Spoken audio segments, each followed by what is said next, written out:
მე არასდროს დაუბრუნებდი მათ ფულს. ვეთხოვდი, ფული განხილვის საგანი არ არის, მოდით დავიწყოთ მოლაპარაკება. და იცით რა, ამ მოლაპარაკებას მე მოვიგებდი. ჩვენ ვერ გავაგრძელებთ ისეთი შეთანხმებების დადებას, როგორიც იყო ის საშინელი შეთანხმება ირანთან, როცა მათ 150 მილიარდი დოლარი დაუბრუნეთ. ირანთან შეთანხმება საშინელი იყო. ჩვენ გადავიხადეთ 150 მილიარდი დოლარი ცუდი შეთანხმებისთვის. ეს არის CNN, რომელიც აკეთებს მონტაჟს დონალდ ტრამპის ძველი განცხადებების შესახებ ობამას ირანთან შეთანხმებაზე, ცდილობს რთული მოლაპარაკება საჯარო სირცხულად აქციოს. ამ ოთხშაბათს 2026 წლის 17 ივნისს ეს ნარატივი დაიწყო რღვევა, რადგან თავად ბოლო დროის სიახლეების სხვა სურათს აჩვენებს. ტრამპმა არ გადასცა ცარიელი ჩეკი ირანის რეჟიმს, არ გაგზავნა ამერიკელი ჯარისკაცებები სახმელეთო ომში და არ უარი თქვა სამხედრო ზეწოლაზე. არსებობს მხოლოდ მემორანდუმი, რომელიც ჯერ დასრულებული არ არის, კერძო ფონდი, რომელიც ირანის ქცევაზეა დამოკიდებული. მოკლე მოლაპარაკებების ფანჯარაა და ღია დაპირისპირება ხას ამერიკა უპირველეს ყოვლისა და ძველ ჯგუფს შორის, რომელიც ყოველთვის უბიძგებს ვაშინგტონს გამოუვალ კონფლიქტებში. CNN-მა სცადა გაეყიდა იდეა, თითქოს დონალდ ტრამპი ობამაზე უარეს აკეთებდა, მაგრამ მან მთავარი განსხვავება გამოტოვა. ობამა დაამახსოვრდათ, როგორც ის ვაათავისუფლა რესურსები და სცადა ბირთვული შეთანხმების ნორმალიზება, რომელიც მყიფე იყო. ეხლა ტრამპი იყენებს სამხედრო მუქარას, ბლოკადას, მოლაპარაკებას და საჯარო ზეწოლას, რათა მიიღოს დათმობები ისე, რომ ამერიკელი ჯარები ირანში არ შეიყვანოს. აი აქ ამტაჟი უკუშედეგად იქცევა. თავდასხმა, რომელიც მარტივად ჩანდა, საბოლოოდ გამოავლინა ნამდვილი დაპირისპირება შეერთებულ შტატებში. მემარცხენე მედია და დემოკრატები გაღიზიანებულები არიან, რადგან ტრამპი ცდილობს გამოსავლის პოვნას მარადიული ომის მიღების გარეშე. რას მალავდა CNN, რატომ დაინგრა მონტაჟი, ამას ყველაფერს ახლავე გეტყვი. თუ მოგწონს ასეთი პირდაპირი და ზედმეტი საუბრის გარეშე კონტენტი, გამოიწერე არხი, რადგან აქ ყოველდღე ასეთ ვიდეოებს ნახავ. CNN-მა ეთერში გაუშვა ტრამპის ძველი განცხადებები, სადაც ის აკრიტიკებდა ობამას შეთანხმებას და ამბობდა, რომ ირანს ფულს არასდროს დაუბრუნებდა. მიზანი აშკარა იყო, ემოციური შედარების შექმნა. თითქოს ახალი მოლაპარაკება წინააღმდეგობაში მოდიოდეს, მაგრამ მონტაჟში ერთმანეთში აურიეს სხვადასხვა რამ. ერთი რამ არის ირანის გაკინული თანხების განთავისუფლება, როგორც ეს ობამას შეთანხმების განხილვისას მოხდა. სხვა საკითხია კერძო საინვესტიციო ფონდის განხილვა, რომელიც დამოკიდებულია საბოლოო შეთანხმებაზე, საერთაშორისო ინსპექციებზე, ბირთვული მასალის განეიტრალებაზე და ჰორმუზის სრუტეში ნავიგაციის შენარჩუნებაზე. ბოლო საათებში გამოქვეყნებულმა მასალამ აჩვენა, რომ 300 მილიარდი დოლარის ფონდი პირდაპირი კომპენსაციის სახით არ ფიგურირებს. წარგენილი სტრუქტურა მოიცავს კერძო კაპიტალს, სპარსეთის ყურის ქვეყნებს, სხვა რეგიონების ინვესტორებს და ისეთ სექტორებს, როგორიცაა ენერგეტიკა, ტრანსპორტი, ლოგისტიკა და ართგენა. ფონდი მხოლოდ მაშინ გახორციელდება, თუ იქნება საბოლოო შეთანხმება და პირობების შესრულება. ეს ცვლის ამბის ცენტრს. CNN-მა სცადა ეჩვენებინა, თითქოს ფული ირანს გადაეცა. ტრამპისა და ვენსის პოზიცია სხვა ინტერპრეტაციაზე მიუთითებს. ირანი სარგებელს მხოლოდ მაშინ მიიღებს, თუ შეცვლის ქცევას და დათანხმდება კონტროლს. ტრამპმაც მკაფიოდ აღნიშნა, რომ მემორანდუმი საბოლოო არ არის. საფრანგეთში G7 შეხვედრის დროს მან განაცხადა, რომ შეთანხმება ჯერ კიდევ ირანის ქცევაზეა დამოკიდებული და გააფრთხილა, რომ თავდასხმები შეიძლება განახდეს, თუ რეჟიმი შეთანხმებას არ შეასრულებს. ეს ფრაზა ანგრევს დანებებაზე წარმოდგენილ აზრს. ვინც დანებდა, ის აღარ იმუქრება ბომბდებების განახლებით. ვინც დანებდა, ის სანქციებს ზეწოლის ინსტრუმენტად აღარ იყენებს. ვინც დანებდა, ის მოწინააღმდეგეს გამოცდას არ უტარებს რეალური შემსუბუქების წინ.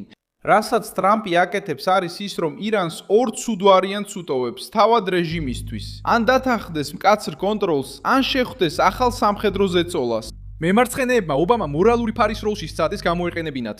Financial Times-მა გამოაქვეყნა სათაური, სადაც საუბარია დამცირებაზე და ტრამპი შეთანხმებას ადარებს ობამას შეთანხმებას. ეს არის იმ ტიპის სათაური, რომელიც სოციალური ქსელისთვისაა შექმნილი და არა სტრატეგიული დაპირისპირების ასახსნელად.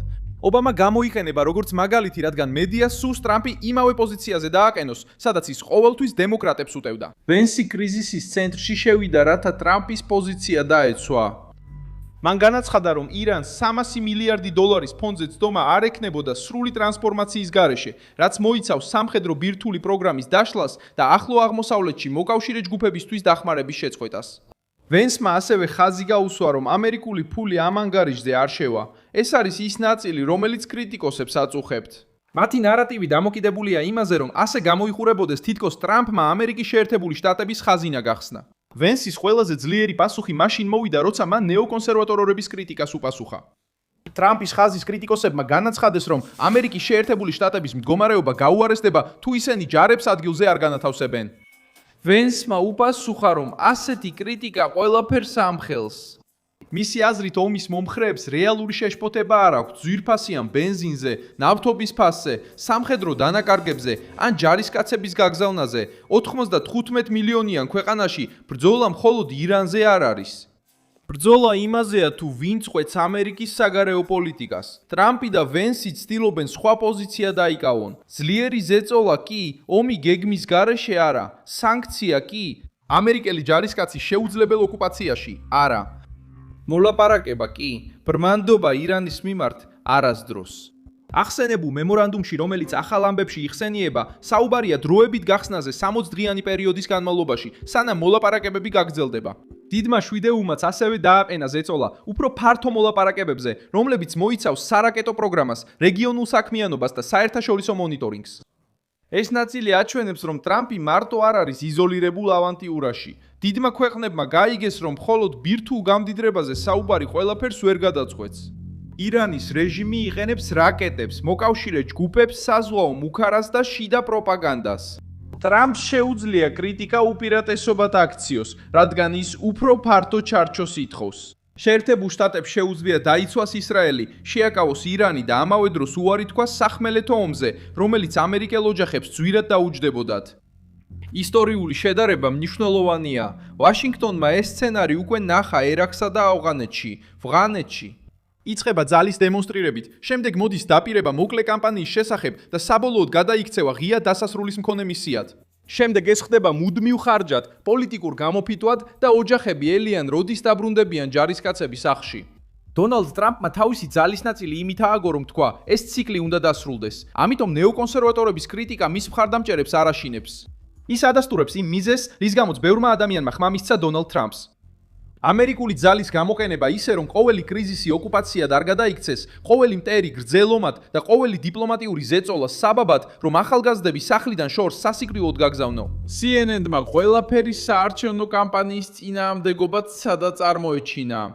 მან აიღო ტრამპის განცხადებები ობამაზე, დააყენა ისინი 300 მილიარდი დოლარის ფონდის ამბების გვერდით და ეს ყველაფერი როგორც მროგალური კოლაფსი ისე გატიდა. მაგრამ რეალური პოლიტიკა რამდენიმე წამიან მონტაჟში არ ეტევა. როდესაც ეს ყველა ელემენტი ეკრანზე ჩნდება, მონტაჟი იშლება. მე ვარ მილსონ ალვესი, საერთაშორისო ურთიერთობების სპეციალისტი და ჩემი მიზანია ყოველდღე მოგაწოდო სიმართლეზე დაფუძნებული სანდო ინფორმაცია. ახალი ამბების ბულები ვიდეოს აღწერაშია. მოიწონე ეს ვიდეო, გამოიწერე არხი და ბოლოს გადახედე კომენტარებს, რომ კიდევ უფრო მეტად ჩაერთო მილსონ ალვესის საზოგადოებაში.